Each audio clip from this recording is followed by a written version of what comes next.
Hello, Virgo. The depth, consistency, and quality of love you're about to experience from this person will exceed anything you've received from previous partners in ways that fundamentally redefine your understanding of what real love actually is.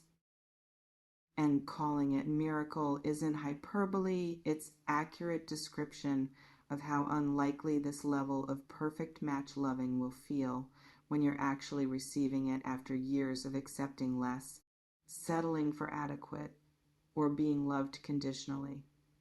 This isn't better than most love.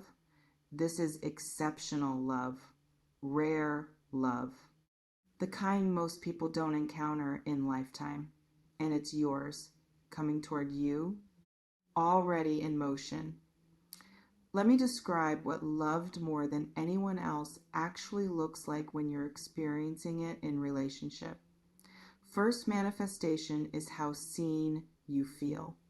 Previous partners might have loved versions of you, the version you performed for them, the version that met their needs, the version that fit their fantasy of ideal partner. But this person loves actual you, messy you, complicated you, flawed human you with all your contradictions and insecurities and rough edges. They don't need you to be different than you are.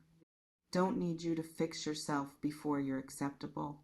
Don't need you to downplay your intensity or your needs or your authentic personality to make yourself easier to handle. They just want you as you exist right now without requiring transformation. And that acceptance, that genuine, I see you completely and I love what I see energy, creates safety you've never felt before. Safety to be vulnerable, safety to express needs, safety to show parts of yourself you've kept hidden because previous people made you feel like those parts were too much or not enough. Second manifestation is consistency. Previous partners might have loved you intensely during honeymoon phase and then tapered off, or loved you when you were easy and withdrew when you were difficult, or loved you when it benefited them and disappeared when loving you required sacrifice. But this person's love is steady, doesn't fluctuate based on your mood or their mood or external circumstances. They show up when you're at your best and when you're struggling. They're present when you're fun and when you're complicated. They choose you on easy days and on hard days. That consistency creates trust that previous relationships never built because you were always bracing for the other shoe to drop, always waiting for them to stop loving you when you inevitably disappointed them. But this person doesn't operate that way. Their love isn't contingent on you maintaining impossible standard. It's stable, reliable, something you can actually depend on instead of constantly earning. Third manifestation is how they prioritize you. Previous partners might have included you in their life, might have made room for you when convenient, might have given you attention when nothing more important demanded it. But this person organizes their life around you. Not in unhealthy codependent way where they lose themselves, but in healthy partnership way where you matter, where your needs are weighted equally to theirs, where your well-being is their concern. They don't make you beg for time or attention or consideration. They offer it naturally, consistently. And when conflicts arise between their preferences and yours, they negotiate instead of just expecting you to accommodate. They consider your perspective. They compromise.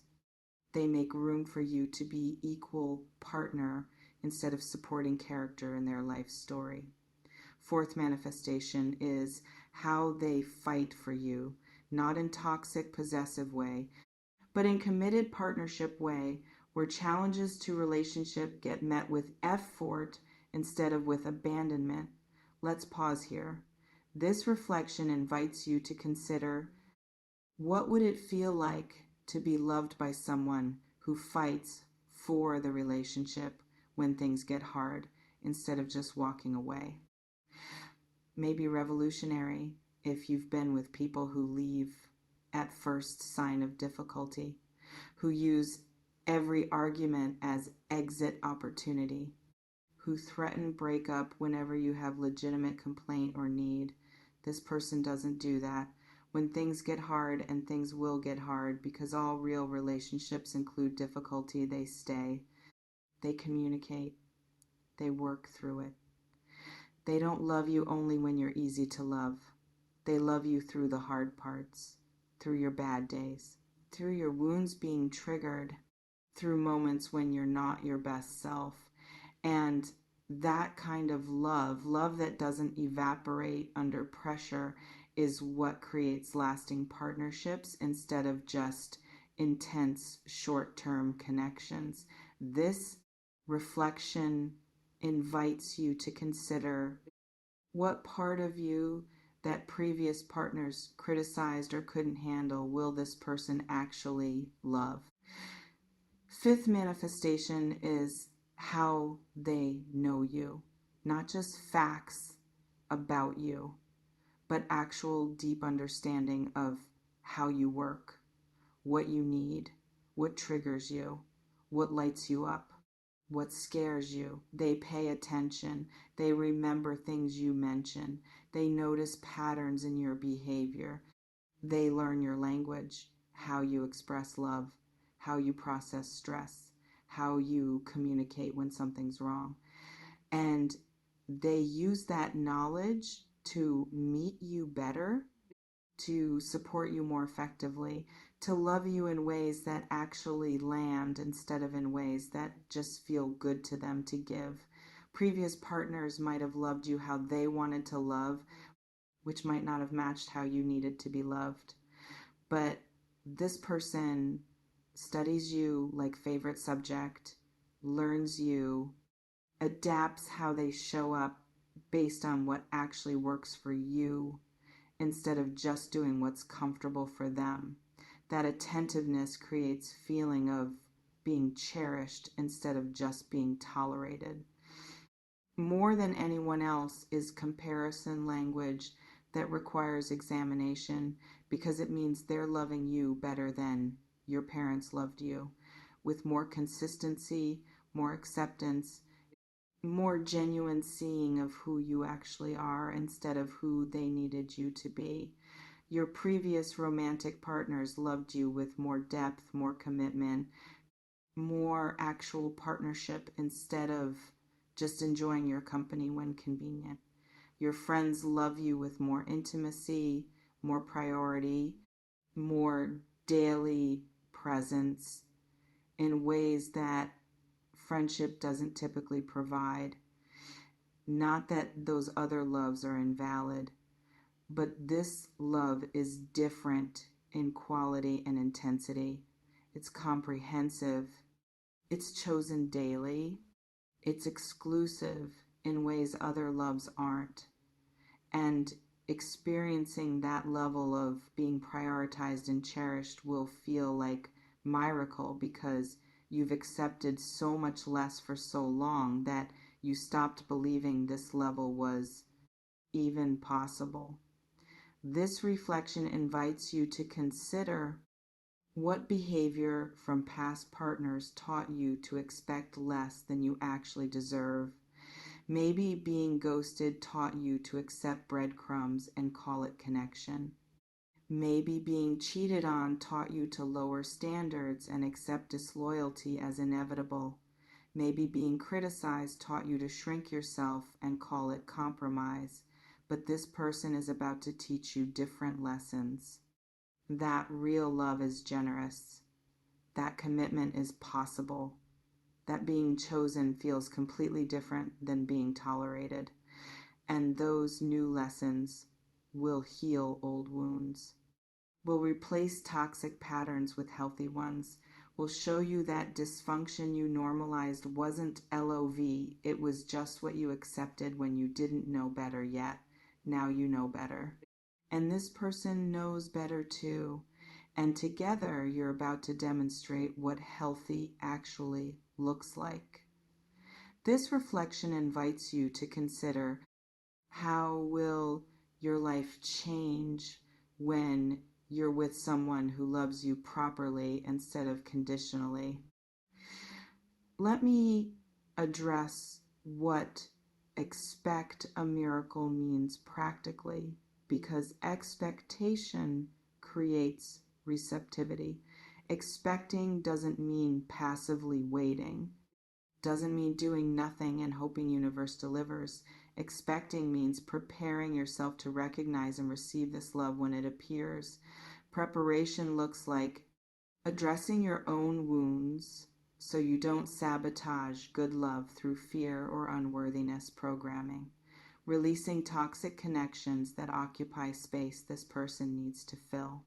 Developing standards that screen out people who can't love you properly. And most importantly, believing you're worthy of exceptional love instead of just adequate love. Because if you don't believe you deserve miracle level love, you'll dismiss it when it arrives. You'll find reasons it's not real. You'll test it until it breaks. You'll reject it before it can reject you. But if you expect it, if you hold space for possibility that yes, someone can love you this well, yes, you specifically deserve to receive it, then when it appears, you'll recognize it. You'll say yes when they pursue you instead of playing games. You'll be vulnerable when they invite intimacy instead of staying defended. You'll meet their consistency with your own instead of pushing them away to test whether they'll stay. Expectation creates participation, and participation is what allows miracle to land instead of just passing by unnoticed.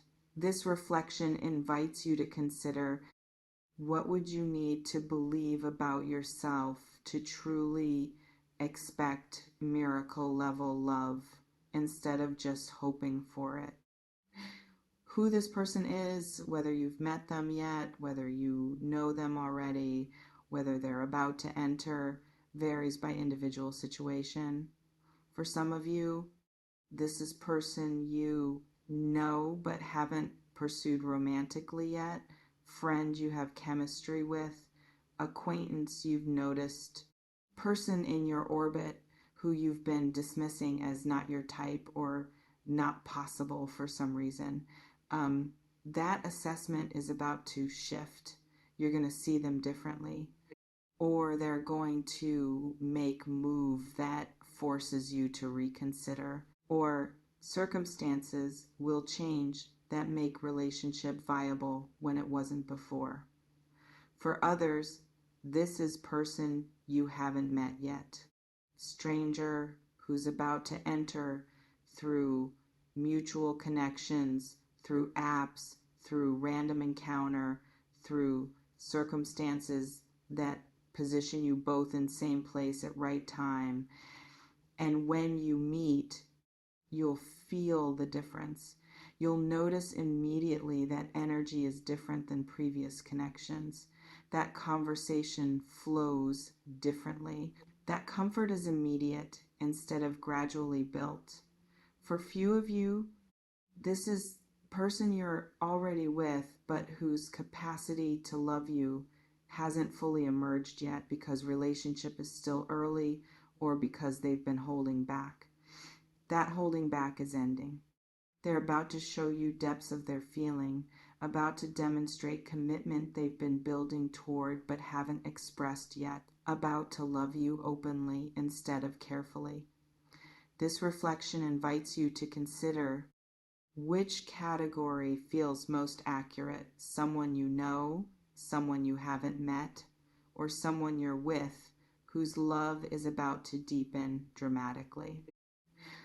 What you need to do when this love arrives is unusual instruction. Just receive it. Don't test it. Don't question it. Don't immediately look for flaws or reasons it's too good to be true. Don't create problems to see if they'll stay through chaos. Just let yourself be loved. Let it feel good. Let it be easy instead of constantly difficult, because your pattern has been struggle. You've associated love with suffering, with earning, with proving yourself worthy through constant effort. But real love, healthy love, miracle love is easier than toxic love. Feels lighter, requires less exhausting maintenance, and if easier feels suspicious, if smooth feels like red flag, that's your trauma talking, not your wisdom. This person making loving you look easy isn't evidence they're not serious. It's evidence they're capable. It's evidence this is right instead of forced. Let it be easy. Trust the ease. Receive the miracle without immediately checking for fine print. You remain in complete control of whether you receive this love when it arrives or whether you sabotage it through unworthiness beliefs. You can trust or doubt, open or defend, say yes or find reasons to say no. The power is yours. It always has been. You may notice reading this has created yearning mixed with skepticism.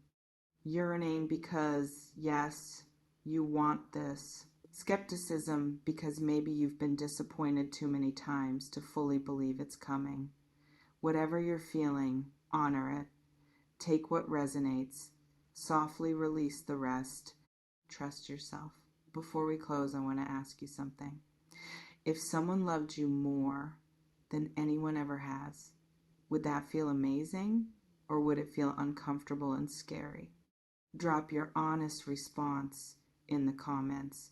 And what belief about yourself or about love would you need to release to actually receive miracle level love? Expect a miracle. This person's going to love you more than anyone else. And when that love arrives, when you're experiencing being chosen consistently, loved unconditionally, prioritized genuinely, fought for actively, known deeply, your job is receiving it without sabotaging it through disbelief, trusting it without testing it to destruction, matching it with your own vulnerability instead of staying defended. Not eventually, soon. Already approaching. Trust yourself with this trust that you're worthy of exceptional love. Trust that miracle level love is real and is specifically for you. Trust that being loved properly will feel different than anything you've experienced, but that different means better, not suspicious. See you in the next one. And listen, when someone finally loves you the way you deserve to be loved, don't reject it because it doesn't match toxic patterns you've normalized. Let it be good.